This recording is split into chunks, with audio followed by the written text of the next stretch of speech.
नमस्कार साथियों, जैसा कि आपको पता है कि अभी बीपीएससी द्वारा जो प्रमाण निकाला गया है, यह बिल्कुल ही अशोभनीय है। अब एडीओ की परीक्षा जो रद्द हुई है, उसके बाद बीपीएससी ने ये कहा है कि यह बीपीएससी जो आयोग है, वो जो भी परीक्षाएं कराएगी, उसमें पीटी और मेंस लिया जाएगा। अब बताइए, एक तो पहले से कोई इसका जानकारी नहीं है और पीटी और मेंस ये सरासरी हम लोगों के साथ अन्याय है।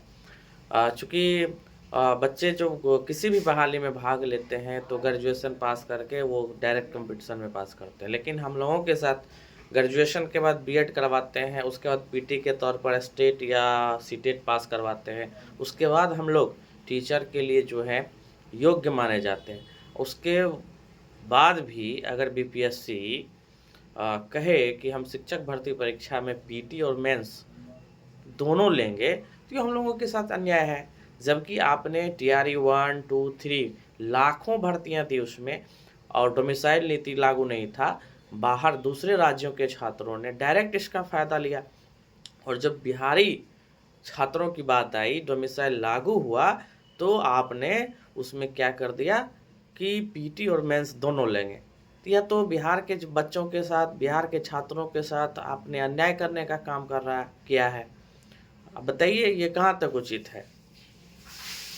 हमको नहीं लगता है कि ये हम लोगों के साथ उचित किया जा रहा है, क्योंकि अब तो डोमिसाइल नीति लागू हुई है, तो इसमें बिहार के बच्चे रहेंगे अधिक से अधिक।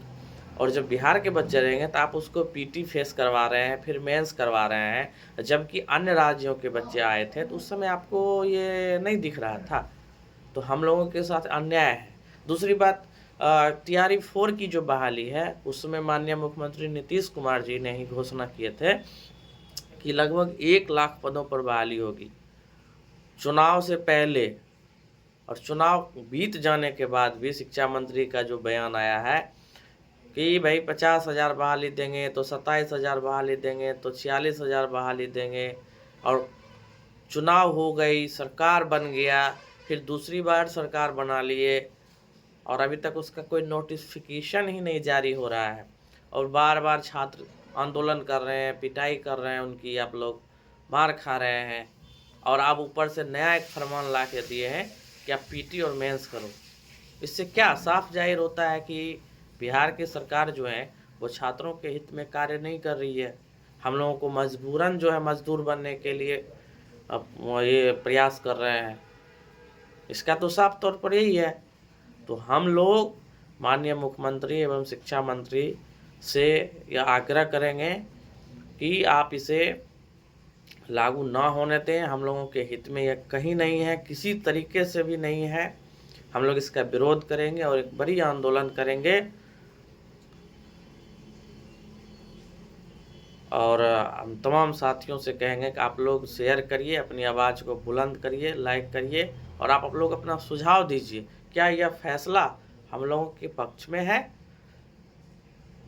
आप लोग अपना राय ज़रूर दीजिए और एक बड़ी आंदोलन के लिए तैयार रहिए। धन्यवाद।